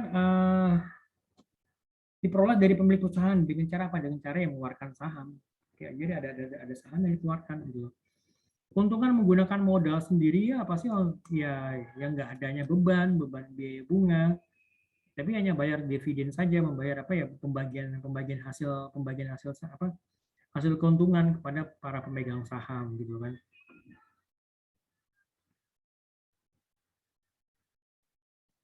Kelebihan dari modal sendiri itu ya nggak ada biaya, nggak ada bunga, nggak ada biaya-biaya administrasi, tidak bergantung kepada pihak lain, tidak membutuhkan adanya persyaratan yang rumit, nggak ada keharusan untuk mengembalikan modal. Itu asiknya sih kan. Jadi ya nggak perlu ada mikirin riba, nggak perlu ada mikirin biaya-biaya yang lainnya. Ya dia bisa independen, jadi dia tidak bergantung pada pihak lainnya, ya kan? Dia menjadi independen, jadi dia bisa bergerak ya sesuai dengan keinginannya. Tapi juga aslinya ada kekurangannya. Jadi pasti kalau misalnya modal sendiri jumlahnya terbatas gitu kan, ya kan? Ya pastinya juga nanti ya kata sih ya ini kurang, yang nggak tahu benar apa enggak, tapi jadi kurang motivasi. Tapi kalau misalnya sih ini agak-agak apa nggak juga, tapi yang jelas pasti jumlahnya terbatas gitu kan ya. Ya sesuai dengan kemampuan, misalnya ya saya dan keluarga ya kita ngumpulin modal misalnya 1 M, nah kita misalnya bikin apa, misalnya kita bikin perusahaan konveksi, kita berikut dengan butiknya gitu kan, misalnya kita beli bahannya dari pengrajin batik yang ada di Solo, Pekalongan, Jogja gitu kan, seperti itu. Nah pasti itu kan ya terbatas gitu kan ya, kita mau bergerak juga pasti akan ya, bisa dibilang ya sesuai dengan kemampuan gitu loh ya. Mau bikin butik tapi modalnya cuma 1 M, pasti ya mungkin bahkan sebagian besar akan termakan soal untuk pembuatan butiknya gitu kan. Gimana misalkan kalau kita sewa, ya sewa kan juga pastinya ya ada masanya gitu kan, masa sewanya gitu kan. Ya nanti bisa kita pilih nih, kita mau bangun butik, misalnya kita akan bangun rumah atau mungkin kita beli rumah yang kita jadikan butik, atau mungkin misalkan kita sewa ruko gitu kan ya, yang kita jadikan sebagai butik. Nah, pilihannya seperti itu gitu kan. Modal asing, jadi ada modal pinjaman yang di luar dari perusahaan. Jadi modal yang diperoleh ya jadi dari pihak peminjam, ya bisa jadi mungkin bank atau ya non bank gitu kan. Nah, penggunaan modal pinjaman ini ya emang jadi ada bebannya. Jadi beban di sini mungkin pastinya kalau dari bank yang pasti ada bunganya, ada biaya administrasinya, ya ada potongannya mungkin gitu kan ya. Ya pastinya nih ya semuanya ada gitu kan ya. Misalkan kalian minjem dari bank misalnya 1 miliar dengan agunannya misalnya rumah gitu kan ya, rumah kalian. Nah tetapi apa? Di situ misalkan ya kalian terima tuh nggak akan 1 M gitu loh. Pasti dia terimanya oleh 1 miliar kurang karena apa? Dipotong oleh biaya administrasi, dipotong oleh biaya provisi mungkin 3% atau berapa persen gitu kan. Dan juga misalnya ada biaya komisi. Jadi akhirnya mungkin yang kalian terima mungkin let's say kata mungkin kalian terima misalnya 950 juta misalnya. Berarti kalian terima itu kan nggak akan utuh 1 miliar. Kalau misalnya pinjaman yang disetujui adalah misalnya 1 M. Nah, aset yang diagunkan ke bank itu juga pasti nilainya di atas 1 miliar, gitu kan? Bisa jadi mungkin nilai asetnya mungkin senilai 2 miliar, 2 miliar lebih bahkan. Tapi kalau mendapatkan pinjaman itu dari bank itu adalah 1 miliar, gitu loh. Nah, seperti itu. Jadi ini kalau sumber dana modal asing itu ya ada beberapa pilihan. Pinjaman dari dunia perbankan, ya baik dari bank swasta, bank bank pemerintah, bank BUMN, atau juga lembaga perbankan asing. Jadi misalkan pinjaman dari lembaga keuangan non bank, misalnya seperti Pegadaian, seperti mungkin PNM, modal venture gitu, atau mungkin dari leasing, atau mungkin dari dana pensiun gitu kan, atau mungkin dari koperasi, atau mungkin dari lembaga-lembaga pembiayaan lainnya. Atau mungkin pinjaman dari perusahaan yang sifatnya non keuangan gitu kan ya.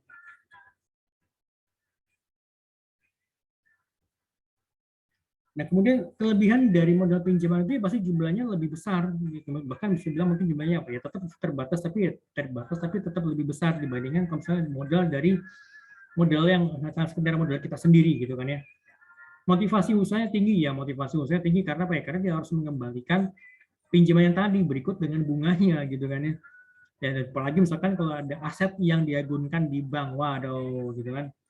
Nanti kalau misalkan gue gagal bayar, rumah gue ntar disita gitu kan ya. Waduh, saya gawat gitu kan. Ya kekurangannya ya itu, kekurangannya yang ada ya ada biayanya, ada biaya provisi, ada biaya potongan administrasinya gitu kan ya. Ya, ya kalau minjem ya harus dibalikin gitu kan, pasti ada beban moral gitu kan ya. Apalagi misalnya beban moral tuh ya, waduh nih rumah keluarga gue nih diagunkan di bank gitu kan, apalagi nih asetnya itu ya ini the one and only gitu. Misalnya kalau ntar di rumah nih, kalau misalnya gue gagal bayar ya ntar rumah gue disita, rumah keluarga gue disita, ntar gue mau tinggal di mana kan gitu kan. Jadi tuh kayak ada beban moral gitu loh. Nah seperti itu gitu loh. Oke.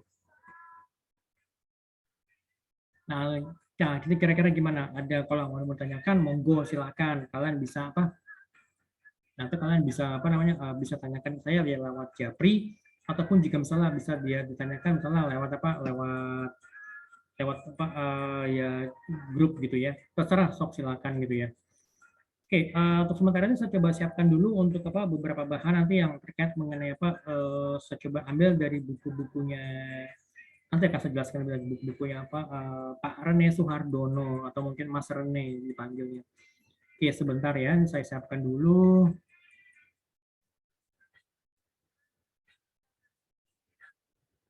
Oke, guys, kita lanjut lagi untuk sesi ini saya coba masukkan untuk kapan saya ambil dari dari beberapa buku ya, dari beberapa referensi buku yang buku ini dikarang oleh Rene Suhardono. Jadi kalau kalian bisa lihat di sini, jadi your job is not your career gitu loh. Ya kan, ini dikarang oleh Mas Rene Suhardono. Kalian bisa coba cari bukunya ini di toko buku kalau kalian pengen tahu lebih lanjut, lebih detail lagi. Atau mungkin kalian juga bisa apa cek di apa di YouTube. Nanti juga punya channel YouTube, nanti kan saya tuliskan di bawah sini ya untuk apa channelnya dan juga beberapa link yang lainnya. Kemudian juga ada beberapa buku-buku lain yang cukup menarik. Oh ya, buku yang pertama tadi saya beli itu di tahun 2011 ya. Kalau kalian bisa lihat di sini tuh ada tanggalannya ya. Jadi tanggal 3 Juli ya. Ya, 3 Juli tahun 2011 ini buku saya beli gitu. Jadi sekolah. Ini kebiasaan saya kalau misalkan saya beli buku, saya selalu memberikan tanggal di hari saya membeli buku tersebut gitu ya. Terus juga ada lagi yang lainnya buku-buku saya seperti ini juga sama nih karangan dari Mas Rene ini ada apa The Ultimate You. Jadi ini bicara mengenai ya bisa ya disampaikan dengan bahasa yang sangat apa enak gitu ya, santai. Apa sih yang menjadi apa kelebihan daripada diri kalian gitu kan ya. Jadi misalnya seperti bagaimana menemukan tujuan hidup, bagaimana kan bisa menemukan so what is your passion gitu loh. Ini juga sama, ini buku ini saya beli itu tahun 2012 ya. Ini ada tanggalnya 8 Januari 2012, jadi masih digambarin sama anak saya, terus juga dicoret-coret sama anak saya nih. Waktu itu masih TK deh kalau nggak salah saya beli buku ini. Jadi coret-coret sama dia gitu loh. Nah ini jadi sama gini kayak kenang-kenangan gitu, kenang-kenangan. Ini loh dulu kamu waktu masih kecil ini kamu ya coret-coret bukunya ayah. Ini buktinya gitu kan. Oke, kemudian juga ada lagi misalnya seperti apa namanya The Ultimate You ini yang jilid kedua, apa tadi jilid pertama ini ya bukunya warna orange, ini bisa beli di tahun 2014 sorry tanggal 10 Januari tahun 2014 gitu kan. Ada buku yang lebih baru lagi ini saya beli itu passion is nothing without creation.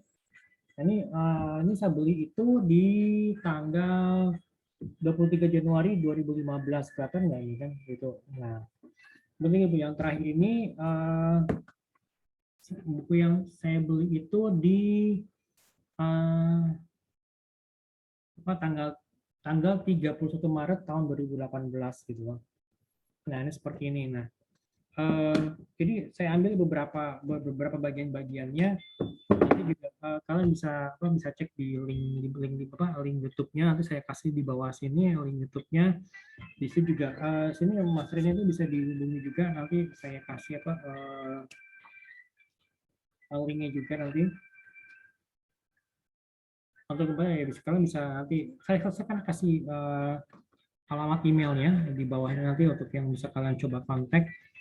Oke, saya mau coba share beberapa poin-poin aja. Jadi ini saya mau coba sekedar apa namanya, saya coba share dari dari bukunya beliau ini. Sebentar, let's go. Oke, di layar kalian sudah muncul ya. Oke, kalau misalkan saya perbesar. Jobs or career ini ya, mau pilih yang mana nih, jobs atau career, atau pilih dua-duanya atau pilih salah satu gitu kan. Ini saya coba saya sadur ini sedikit mengenai diri saya. Saya dari dari bulan Juli tahun 2009 sampai dengan akhir Desember tahun 2019 ya, saya bekerja di Pizza Hut di PT Sarimati Kencana yang memegang brand Pizza Hut. Itu saya sebagai pertama saya sebagai marketing research officer, kemudian saya dipindahkan ke divisi promosi sebagai local store marketing officer. Kemudian juga ditarik dari tahun 2006 sampai dengan saat ini saya juga ngajar di kampus gitu. Jadi awal masih namanya Akademi Bina Sarana Informatika, terus kemudian juga ada SMK Nusa Mandiri, tapi sekarang saya difokuskan untuk ngajar di Universitas Bina Sarana Informatika. Jadi ya di beberapa fakultas di UPSI gitu ya. Oke, ya ini sedikit ya gambar saya dan keluarga gitu ya. Oke, let's rock the boat now. Jadi ada pepatah yang mengatakan bahwa kalau seorang nahkodaya handal tidak dilahirkan dari laut yang tenang gitu kan.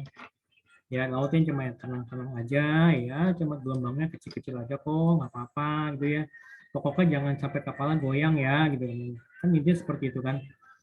Ya tapi ya, kalau begitu ya kalian tidak akan pernah bisa menjadi seorang nakoda yang handal gitu kan, kalau kalian ya tidak pernah mengarungi samudra gitu kan. Oke,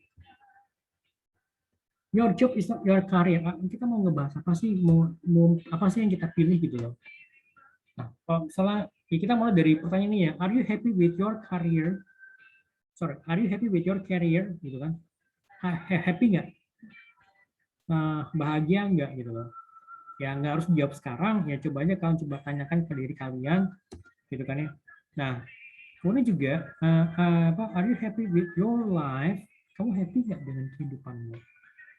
Terlepas dari berapa kali kegagalan, terlepas dari kalian masih jomblo, terlepas dari mungkin kalian kayaknya pekerjaan yang gue lakukan sekarang bukan pekerjaan sifatnya gue banget ya, kayaknya bahkan mungkin pilihan jurusan kalian mungkin bukan pilihan yang sifatnya something that you like gitu loh, bukan mungkin something that you hate most gitu loh, mungkin bahkan jurusannya yang benci banget gitu loh, seperti itu kah gitu.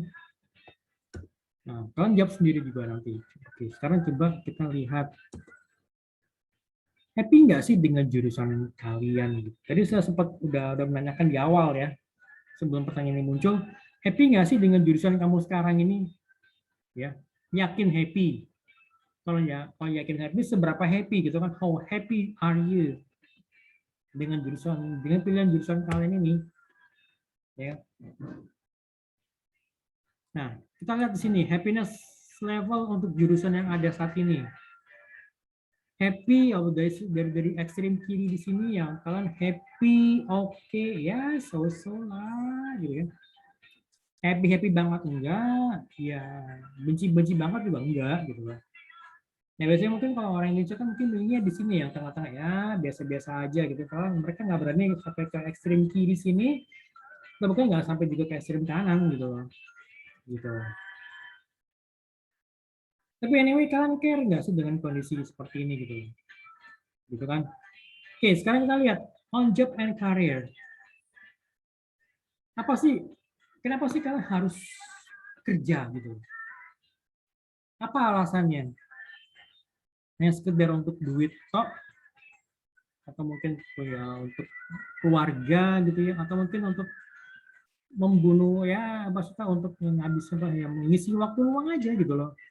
Daripada di rumah gue nggak ada ya, daripada di rumah mesti gue suruh-suruh sama nyokap gue, daripada gue di rumah gue bosen gitu ya, udah gue kerja gitu loh. Walaupun kerjanya juga ya so-so gitu loh, gitu-gitu aja. Nah, kan yang penting gue digaji, yang penting gue keluar dari rumah gitu kan. From 8 to 5 gitu, gue udah dari luar rumah gitu kan. Jadi gue menghindari atau bahkan mengurangi interaksi dengan orang-orang rumah gitu kan. Ada yang seperti itu gitu loh. Mungkin juga dia yang karena ya punya kewajiban sebagai seorang kepala rumah tangga, ya gue harus kerja gitu loh. Ya harus kerja ya bawa ya harus berangkat pagi pulang malam ya setiap hari hampir seperti itu, bahkan Sabtu Minggu, bahkan juga mungkin ada waktu untuk keluarga juga kurang gitu loh. Nah itu bagaimana? Nah, kalau menurut kalian kira-kira job itu sama nggak sih dengan karir? Job itu pekerjaan itu sama nggak sih dengan karir gitu loh? Kalau sama, kenapa? Kalau nggak sama, apa yang bedanya antara job dengan karir gitu loh? Oke, sekarang kita lihat ya. Ternyata ya apa job itu tidak sama dengan karir. Apa sih bedanya? Job belongs to the company. Pekerjaan itu belongs itu pokoknya itu miliknya perusahaan gitu loh. Ya jadi misalnya saya sebagai marketing research officer at the time gitu ya. Berarti marketing research officer itu ya miliknya perusahaan gitu loh. Tapi kalau kita bicara mengenai karir, karir itu ya miliknya kalian, miliknya saya gitu loh. Ya saya sebagai seorang akademisi, saya sebagai seorang praktisi gitu ya, praktisi marketing, ya berarti ya karir saya di situ gitu loh. Saya sebagai seorang akademisi, saya datang ke kampus, saya mengajar, saya berbagi ilmu, ya kan saya mencoba untuk do something more buat mahasiswa saya. Nah itu yang saya lakukan saat ini gitu kan. So kalau kita bicara mengenai karir, so if we talk about career, it's all about your dream. Bicara mengenai apa sih menjadi impian kalian, apa sih menjadi the best wishes-nya kalian gitu loh. Dan juga apa sih menjadi apa yang menjadi apa namanya kehidupan kamu tuh apa sih menjadi impian dalam kehidupan kalian gitu loh. Jadi kedepannya ya dan don't just accept the job, tapi juga instead choose the job that suits to your career gitu loh. Jadi kita milih pekerjaan yang sesuai dengan pilihan karir kita apa ini gitu loh. Jadi gitu kan ya. Just don't just find a better job, tapi juga instead run for brighter career gitu loh.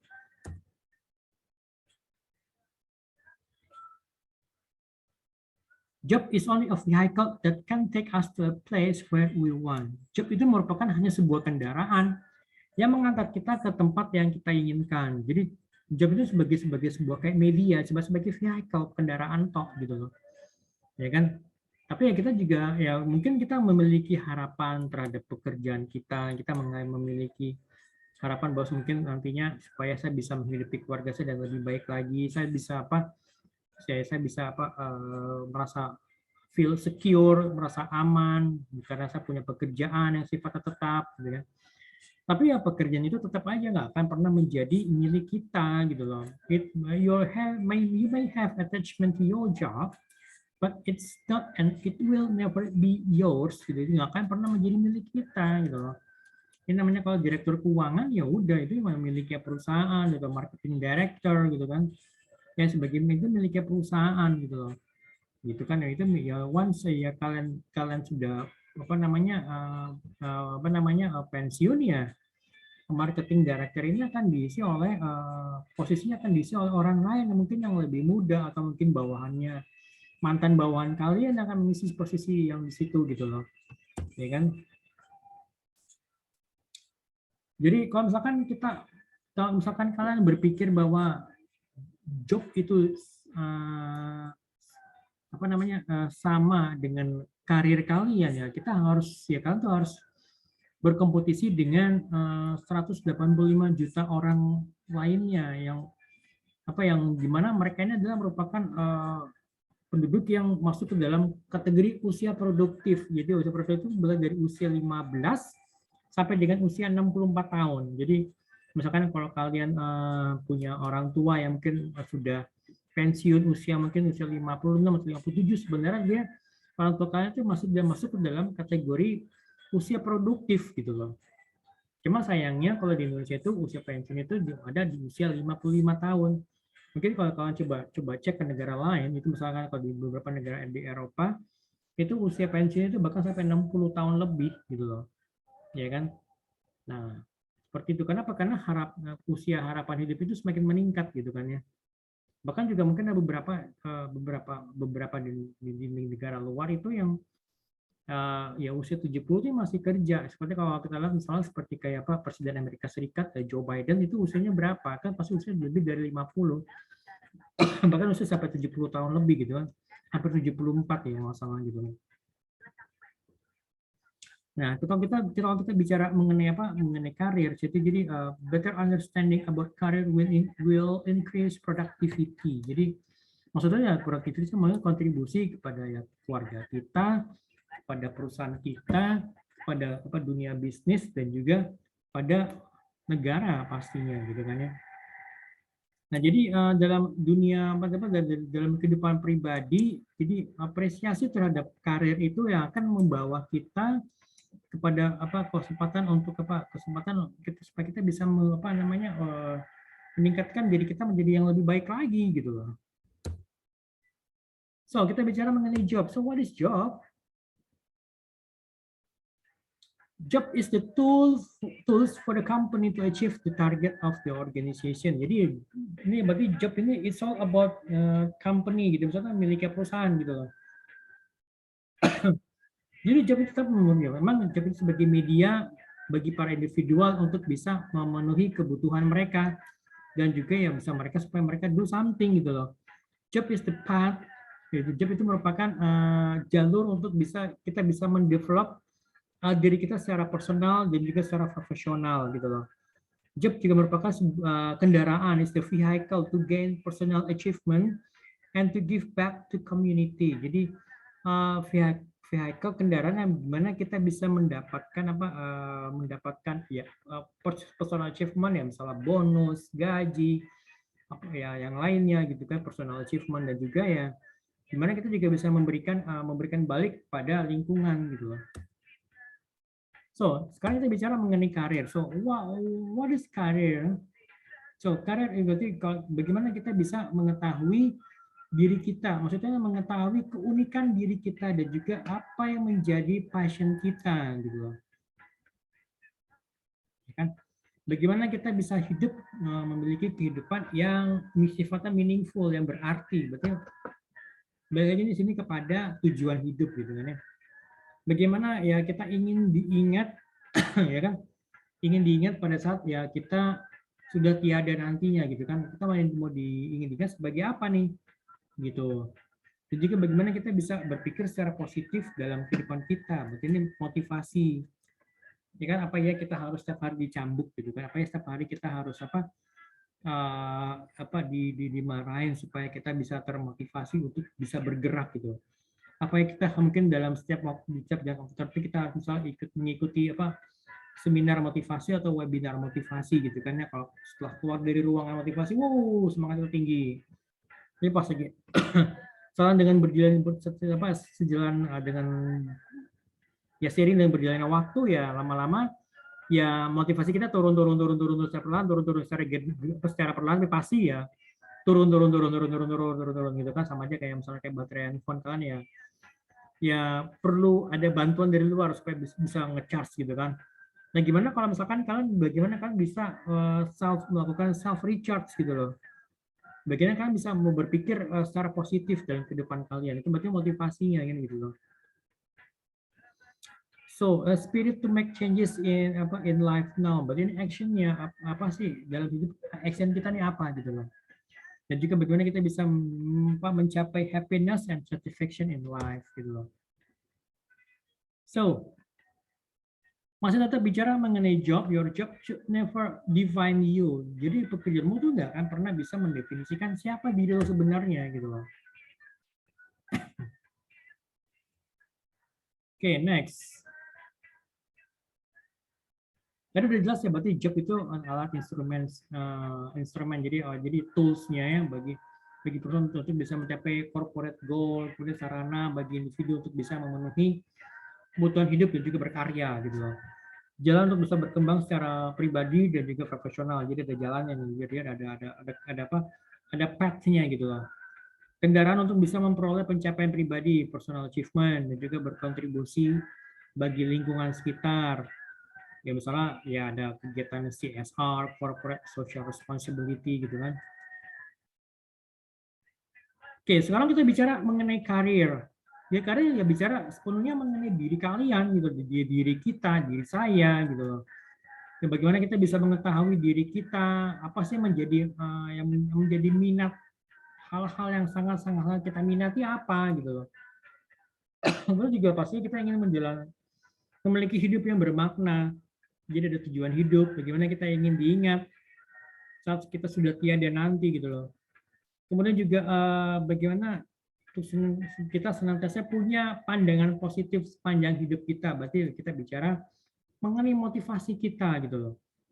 Bagaimana kita bisa mencapai kebahagiaan dan juga kepuasan dalam hidup. Nah ini bedanya ya secara singkat seperti ini, ada job, ya ada career. Job ya ada bicara mengenai tujuan perusahaan, job description, lingkungan kerja, kompensasi, ini ada di sini di job. Tapi kalau misalnya kita bicara mengenai karir ya tujuan hidup kita apa, passion kita apa, value yang kita anut apa, itu juga bicara mengenai happiness gitu loh. Ini bicara mengenai karir gitu loh. Oh tadi saya udah coba mention beberapa kali mengenai passion. So what is passion? Apa sih passion itu? Kalau nyari padanan katanya dalam bahasa Indonesia itu agak-agak susah gitu. Tapi yang jelas itu adalah passion itu bicara mengenai suatu hal yang mungkin kita tuh nggak ahli, kita tuh nggak pintar, nggak expert, tetapi ya kita enjoy pada saat kita melakukannya. Mungkin teman-teman pernah mendengar pepatah yang mengatakan bahwa kerjakanlah hal yang kita sukai, maka tidak ada satu hari pun kita harus bekerja gitu. Jadi bekerja sesuai dengan passion itu akan menghasilkan sesuatu energi yang terbarukan, renewed energies, seperti halnya kayak matahari ya besok terbit gitu kan, kemudian terbenam, besok lagi terbit lagi aja, seperti itu, jadi renewed energi gitu kan. Jadi apa sih sebenarnya passion itu? Jadi passion itu jadi terletak pada aktivitas gitu kan, aktivitas yang membuat kita merasa berdaya. Jika passion itu bicara mengenai subjek atau hal-hal yang kita sukai gitu kan ya. Jadi kita lihat ya apa sih menjadi aktivitas apa sih membuat kita merasa berdaya, ya kan? Apa yang membuat kita merasa kita tuh berguna gitu kan, merasa kita tuh I feel empowered gitu loh. Jadi mungkin kita bisa memikirkan hal-hal yang kata-kata yang paling mewakili keasikan kita dalam beraktivitas apa nih? Ya mungkin di antara teman-teman mungkin ada yang misalnya yang mengajar, mungkin menulis, melakukan penelitian, merancang gitu kan ya, mungkin merancang program atau mungkin mengkaji, mungkin buat kalian yang punya jiwa adventurer, mungkin yang kalian menjelajah ya gitu kan ya, kalian hiking, kalian merasa kayaknya gue banget, merasa empowered di situ gitu loh. Lalu yang kedua, jadi ada segala hal subjek yang kita sukai, yang kita nikmati, yang kita senang, yang apa gitu loh. Ya kita coba bayangin, ada nggak sih hal-hal yang mungkin yang senantiasa menarik perhatian kita apa nih kira-kira ya? Mungkin bisa jadi mungkin buku, mungkin kopi, ya mungkin buat teman-teman yang mencium aroma kopi yang langsung mungkin, ini gue banget, gue suka nih sama aromanya ini aromanya asik nih. Atau mungkin juga otomotif, mungkin yang kalian mencium bau aspal, atau mungkin kalian mencium bau etanol yang adrenalin langsung naik, beng gitu. Wah ini asik nih, ini gue banget nih, yuk kita balapan misalnya gitu, seperti itu. Yang ketiga, jadi sebenarnya passion itu merupakan dorongan yang sebenarnya udah ada sih dari diri kita tuh udah ada gitu loh. Jadi sulit sih sebenarnya untuk menjelaskan dorongan itu ada, kok ada dorongan sih, dorongannya ini kenapa ada dorongan seperti ini, ya susah untuk dijelaskan, ya kan? Tapi di dorongan itu ya selalu ada, gairahnya ini ada untuk melakukan suatu hal tertentu atau pekerjaan tertentu gitu loh. Yang keempat, passion itu belum tentu kemahiran atau keahlian kita. Mungkin ya kita piawai, kita pintar di situ gitu. Karena kita pintar ngomong, kita pintar ya kita pintar bikin program gitu, kita pintar bikin aplikasi. Tapi pada saat kita mengerjakannya kita merasa kayaknya gua enjoy. Mungkin awal jadi tertekan gitu. Apa sih asiknya bikin aplikasi? Ya apa sih asiknya mau membuat apa program seperti ini? Apa sih asiknya apa bikin coding seperti ini, kok kayak gue nggak menemukan keasikan gitu loh kan. Nah beda kalau misalkan kalau buat teman-teman mungkin yang menemukan adanya suatu keasikan tersendiri gitu pada saat kalian mencoba membuat coding atau membuat program gitu kan. Nah jadi ada dua, sini kita di diagram ini ada dua komponen dari passion. Yang pertama itu adalah interest, ketertarikan. Lalu yang kedua adalah aktivitas tertentu. Jadi ada aktivitasnya, ada subjeknya gitu kan ya. Jadi kalau kita bicara mengenai interest atau subject of fascinations itu, ya passionnya itu berakar dari apa sih menjadi minat kalian, kegemaran kalian, dan kesukaan kalian pada topik-topik tertentu seperti apa gitu. Jadi pasti ada beberapa topik yang mungkin selalu mengusik rasa penasaran, kegemasan, dan juga kepedulian gitu loh. Kemudian juga ada lagi topik-topik yang mungkin sama sekali kita nggak peduli. Misalnya gampangnya gini aja deh. Yang pertama tuh kayak pada saat kalian googling, apa sih yang paling sering di googling selain dari nama kita sendiri. Jadi kalau salah saya googling, selain dari menulis nama saya Irwin Sugeng, yang keluar apa gitu loh. Lalu yang kedua, apa sih menjadi, apa sih selalu kita bicarakan tanpa harus adanya paksaan-paksaan tertentu gitu. Apa sih yang kita selalu bicarakan dengan teman, dengan saudara sendiri, dengan apa, dengan mungkin dengan anak kita atau bahkan dengan pasangan kita, apa sih yang selalu dibicarakan di situ gitu loh. Soalnya mengenai apa, ya mengenai makanan kah, mengenai kuliner kah, atau mengenai usaha sendiri. Nah apa gitu loh, itu menjadi interest kita, yang menjadi passion kita gitu loh. Nah kemudian juga balik kepada buku-buku atau majalah apa sih yang sering dibaca oleh teman-teman gitu loh. Apa nih misalnya seperti di bagian ya topiknya bisa beragam ya, bisa mungkin ya mengenai marketing, ya bisa mengenai pengembangan diri, sejarah gitu loh, ya mungkin mengenai apa jalan-jalan, atau ya banyak hal gitu loh yang bisa dieksplor dari topik-topik yang ada di buku gitu loh. Nah kalau aktivitas yang tertentu ya spesifik itu ya kayak misalnya ada beberapa tanda-tanda, ada beberapa karakteristiknya. Jadi pertama kalau sebelum kita melakukannya kayak kita tuh nggak sabar gitu loh. Lalu yang pada saat kita melakukannya kita merasa berdaya, kita merasa empower, seneng, sukacita gitu loh. Ya kayak ada perasaan ya memang kayak gue tuh diciptakan untuk ya melakukan hal seperti ini gitu loh. Lalu yang ketiga, setelah kita selesai ya kita merasa puas gitu loh, walaupun ya kita capek, lelah, tapi kayak nggak ada beban gitu loh. Jadi kalau capek gitu kan, capek fisik kan kita bisa istirahat, tidur ya insya Allah besok paginya kita bangun ya kita udah seger lagi. Tapi ya berbeda kalau misalkan kalau kita punya beban gitu, kayaknya punya beban ya dibawa istirahat, buat tidur, pas bangun tidur yang kepikiran lagi gitu dengan bebannya gitu kan. Bahkan juga mungkin pada saat setelah kita selesai melakukan pasien kita ini ya kita mungkin bahkan muncul lagi keinginan untuk melakukan lagi gitu loh. Jadi secara overall, secara keseluruhan itu ya kita merasa kuat, kita merasa percaya diri, confident, ya lebih cepat menyerap informasi, lebih resourceful lah, dan juga ya kita jadi lebih tahan banting gitu loh. Makanya mungkin juga kayaknya pada salahnya sendiri ya, mungkin kalian kerja, ya kan, tapi ya kan rela nggak dibayar gitu loh. Kalau perlu ya kita yang bayar supaya kita bisa melakukan aktivitas ini gitu loh. Ya misalkan kayak saya pernah ngajar anak-anak yatim piatu saya nggak dibayar dan itu saya tahu. Bahkan di situ saya perlu melakukan effort tertentu. Maksudnya dalam artian saya harus menyiapkan bahan-bahannya. Apa yang mesti gue siapin gitu loh. Supaya nanti ya pada saat mereka pulang maksudnya pulang ke asrama mereka ya they got something gitu loh. Nah itu kan. Jadi passion itu sepenuhnya terletak pada saat Anda merasakan keasikan, merasa ya kasihkan dalam diri sendiri ya itu merupakan passion ya, tanpa harus adanya tepuk tangan, tanpa harus adanya apa ya apresiasi dari orang lain, tanpa harus adanya lampu sorot, ya itu passion kita di situ gitu loh ya. Memang ini kasihkan yang ya ini kasihkan gue, ini passion gue di sini gitu loh. Sebagai contoh gini ya. Kan saya merasa berdaya setiap kali saya mendapatkan kesempatan untuk menyusun strategi layanan konsumen bagi perusahaan jasa agar pelanggan bisa memperoleh kenikmatan yang maksimal gitu kan. Kemudian juga saat terbaik muncul setiap kali saya berkesempatan untuk memberikan paparan mengenai strategi digital kepada para pengambil keputusan di organisasi.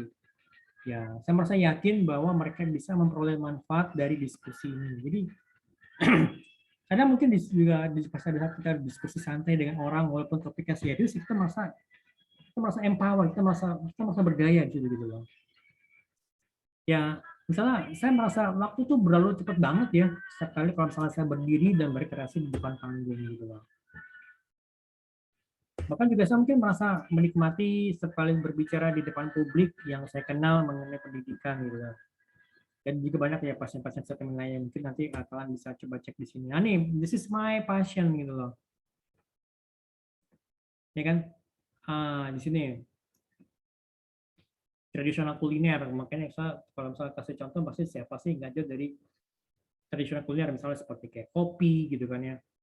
Ya saya merasa berdaya pada saat saya berdiri di depan kelas gitu ya, pada saat ya mungkin sebelum pandemi ya ya walaupun juga pada saat pandemi juga saya masih bisa merasa berdaya, saya masih bisa memberikan sesuatu buat kalian gitu. Itu ya that's my passion gitu loh. My students juga itu kan ya, kemudian juga mengenai something everything about education. Kemudian juga saya lagi mencoba membuat personal library gitu ya di rumah saya gitu. Mungkin ya ada mungkin ya saya berharap saya bisa mengumpulkan sampai ya buku dalam jumlah ribuan yang ya mungkin nanti bisa dimanfaatkan juga untuk mahasiswa saya dan juga pastinya pasti juga anak saya maupun juga ponakan saya gitu kan ya. So also it's also about history gitu kan, mengenai sejarah.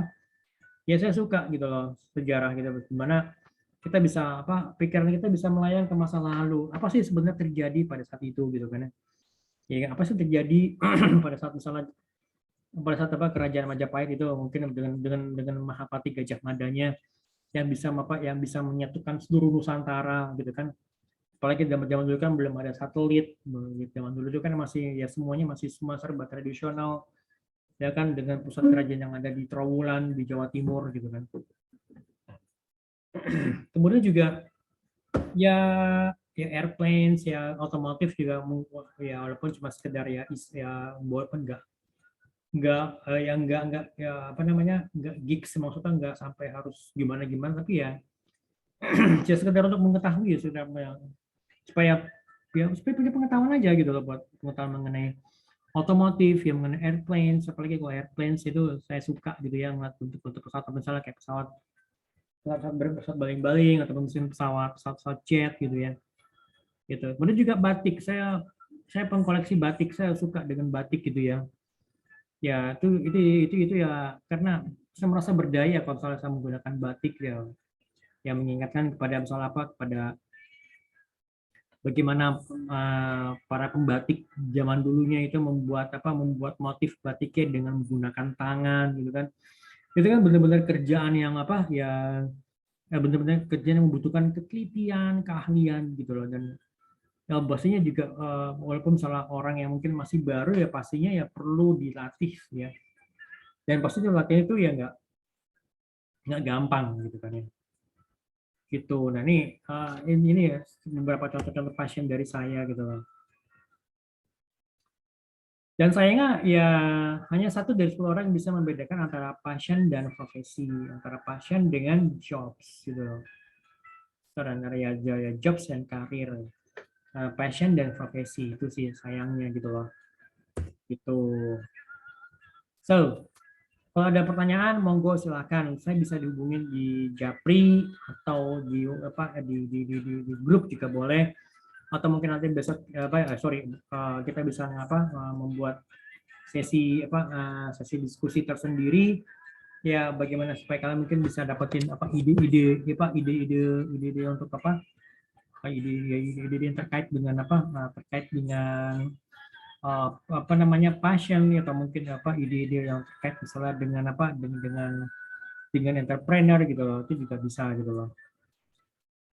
Oke, saya juga minta kalian untuk membuat tugas. Nanti tugasnya akan saya jelaskan lebih detail nanti di bawah sini ya, jadi tapi yang jelas ini saya minta kalian untuk coba menjelaskan apa sih menjadi passion, yang menjadi passion dalam diri kalian yang bisa membuat itu kalian merasa empowered, merasa berdaya, apa sih gitu loh. Jadi ini lebih kepada aktivitas, apa sih aktivitasnya gitu loh. Lalu yang kedua juga ini mengenai apa sih subjek-subjek apa sih yang membuat kalian tuh merasa tertarik banget di situ gitu loh. Jadi ini kayaknya gue banget nih kalau bicara mengenai kopi itu kayak gue banget gitu loh. Kalau misalnya bicara mengenai politik itu something yang sifatnya gue banget gitu. Pokoknya politik yang sifatnya yang positif, yang santun gitu, yang bukan politik yang yang saling mencaci maki ya, suatu sih mencaci maki atau menghina, tapi lebih kepada politik dan juga ilmu politiknya gitu loh, misalnya mengenai pengetahuan, mengenai knowledge-nya gitu kan ya. Jadi gitu loh, jadi itu tugas buat kalian. Nah ini tugas sifatnya tugas mandiri, karena kan passion antara satu orang dengan orang lain pasti bakal berbeda, walaupun walaupun saya dengan adik saya gitu kan ya, kemudian juga adik saya dengan adik saya yang perempuan yang paling kecil itu pastinya berbeda gitu loh. Nggak mungkin walaupun kita dulu pernah tinggal satu rumah di satu rumah yang sama gitu di rumah orang tua saya, tapi pastinya di antara kita bertiga pastinya akan berbeda-beda gitu loh. Gitu. Itu aja dari saya sih gitu ya, buat teman-teman. Jadi tugas santai aja. Nanti saya, karena kan bagaimana kalian bisa menemukan pasien itu kan membutuhkan proses perenungan, proses ya coba ya mungkin sembari kalian jalan sembari merasakan gitu kan ya, apa sih menjadi passion gua gitu, apa sih menjadi passion gua gitu kan, apa sih yang menjadi hal-hal yang membuat gue merasa berdaya, apa sih subjek-subjek apa sih yang membuat gue merasa kayaknya this is all about me, ini kayak gue banget ini gitu loh subjeknya gitu. Oke, itu sih dari saya gitu ya teman-teman. Baik, terima kasih banyak semuanya ya, sampai ketemu lagi di minggu depannya ya. Tetap jaga kesehatan dan juga tetap semangat gitu ya. Oke, once again thanks a lot to all of you. Oke, assalamualaikum warahmatullahi wabarakatuh.